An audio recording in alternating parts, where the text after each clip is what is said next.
बहनों और भाइयों, आप याद करिए ना, अयोध्या में 500 वर्षों के बाद एक गौरवशाली क्षण हमारे सामने आया। इन 500 वर्षों में अनेक राजा महाराजा आए, अनेक सरकारें आई होंगी। 1947 में भारत आजाद हुआ, 1952 में पहली चुनाव के बाद सरकारें बनी। लगातार हर चुनाव के बाद सरकारें बनती थी, फिर चुनाव होते थे, सरकारें बनती थी। अयोध्या में भगवान राम का, उनकी जन्मभूमि पर भव्य मंदिर के निर्माण का कार्य हो, आखिर ये उनके मन में क्यों नहीं आया? आज तो हर व्यक्ति कहता है कि साहब राम हमारे भी हैं। हमने कहा सभी के हैं, राम तो सबके हैं, भेद इसमें है ही नहीं। लेकिन कुछ लोग हैं जो अवसरवादी रवैया अपना करके जब संकट आता है तब राम याद आते हैं और बाकी राम को विस्मृत कर देते हैं, राम को भूल जाते हैं। इसलिए भगवान राम भी अब उनको भूल चुके हैं। अब उनकी नैया कभी पार नहीं होनी है, उनको कभी आगे नहीं बढ़ना है। इन रामद्रोहियों के लिए अब कोई जगह नहीं जो राम भक्तों पर गोली चला रहे थे, राम काज में बाधक थे। इन लोगों के लिए अब कोई जगह नहीं।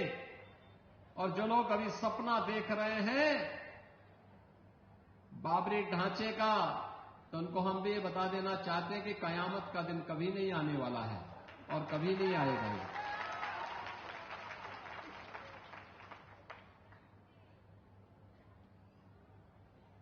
कयामत के दिन के लिए मत जियो। हिंदुस्तान में कायदे से रहना सीखो, कायदे से रहना सीखो। यहां का कानून मानो,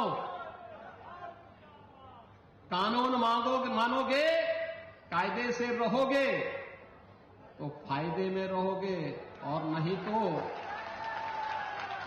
आगे का रास्ता तो फिर कहां के लिए जाता है, वह फिर कानून कोई तोड़ेगा तो वह रास्ता सीधे जहन्नुम की तरफ ही लेके जाता है, कहीं और की तरफ नहीं लेके जाता है।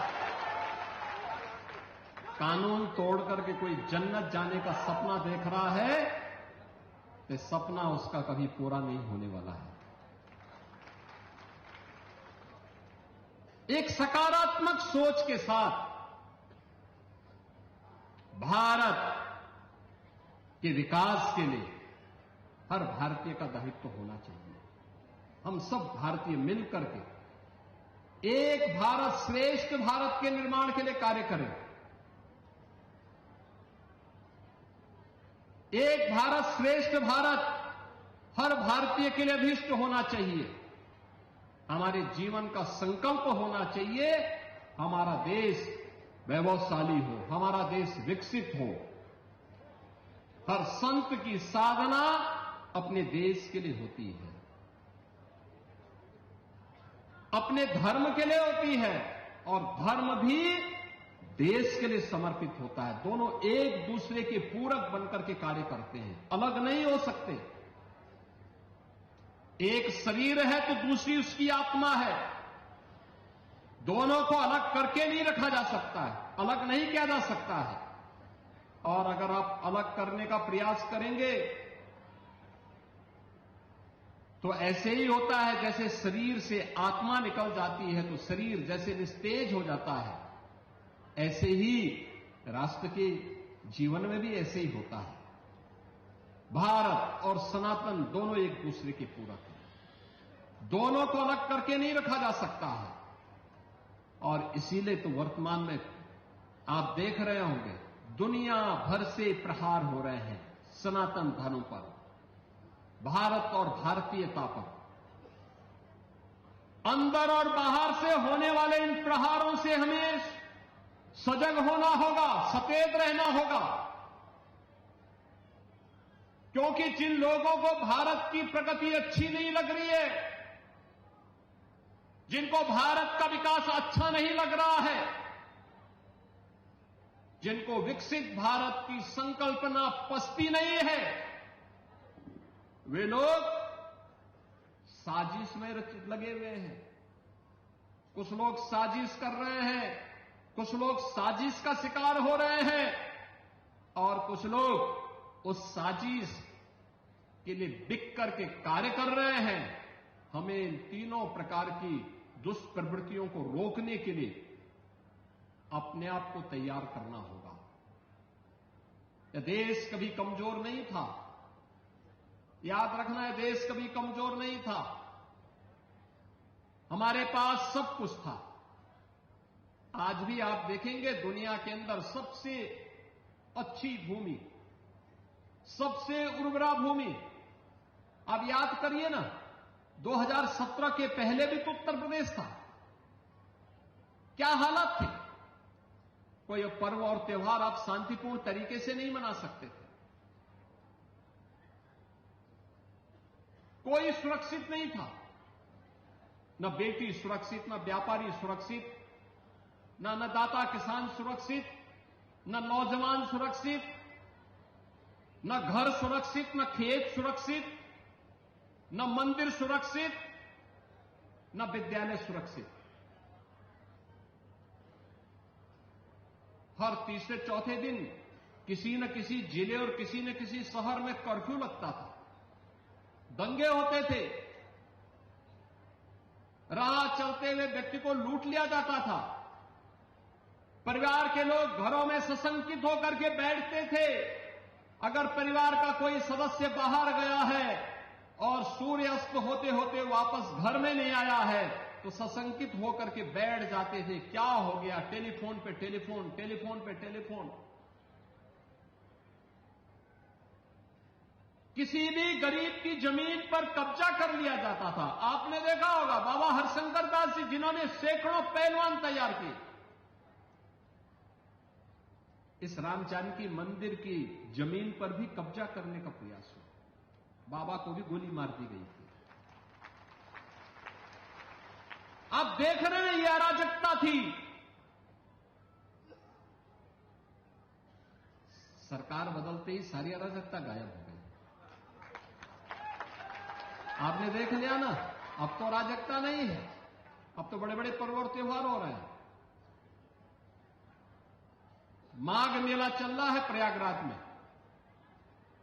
याद करिए, 13 के कुंभ में 12 करोड़ श्रद्धालु गए थे और माघ मेला में इस वर्ष अब तक 21 करोड़ श्रद्धालु त्रिवेणी में संगम में आस्था की डुबकी लगा चुके हैं।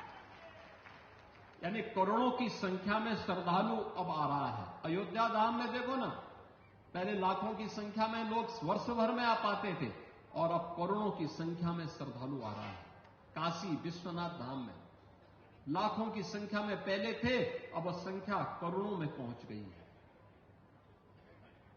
यानी 24-25 में अकेले उत्तर प्रदेश के अंदर 122 करोड़ श्रद्धालु उत्तर प्रदेश के धार्मिक स्थलों पर दर्शन करने के लिए आया है। महाकुंभ में 66 करोड़ श्रद्धालु आया। अब अनुमान करिए, ये बड़ी संख्या। ये क्या बताती है? सुरक्षा है और अच्छी सुविधा है, हर व्यक्ति आना चाहेगा। नौजवान के हाथों को कार्य है, वह नौजवान अपनी प्रतिभा और ऊर्जा का लाभ देगा। अन्नदाता किसान को सरकार की सुविधा मिल जाए, वह खेत से सोना उगलने का काम करेगा। बेटी सुरक्षित होगी तो समाज अपने आप ही सुरक्षा का एहसास कर लेगा। व्यापारी सुरक्षित होगा तो उत्तर से दक्षिण तक भारत को जोड़ने के सेतु बंध के रूप में काम कर लेगा। और यही तो आज के नए भारत में हो रहा है। उत्तर प्रदेश आज समृद्धि की नई ऊंचाइयों को प्राप्त कर रहा है। पहले वेतन देने के लिए पैसा नहीं था, आज हमारे पास इतना पैसा है, इस पैसे का उपयोग हम लोग हर एक तबके के हित के लिए कर रहे हैं। अनुसूचित जाति जनजाति के छात्रों को स्कॉलरशिप देने का हो, पिछड़ी जाति के छात्रों को स्कॉलरशिप देने का हो, सामान्य जाति के गरीब बच्चों के स्कॉलरशिप की व्यवस्था हो, या संस्कृत पढ़ने वाले बच्चों के लिए स्कॉलरशिप की व्यवस्था सरकार दे रही, मुक्त हस्त से दे रही है। कोई भेदभाव नहीं, सबको मिलना चाहिए। पर तुरंत आएगी ब्रेकिंग न्यूज, स्क्रीन पर सबसे पहले दिखेगी बड़ी खबर, देश दुनिया की हर खबर एक जगह। अब आपके मोबाइल पर तुरंत फटाफट इंस्टॉल कीजिए न्यूज नेशन ऐप और रखिए खुद को अपडेट।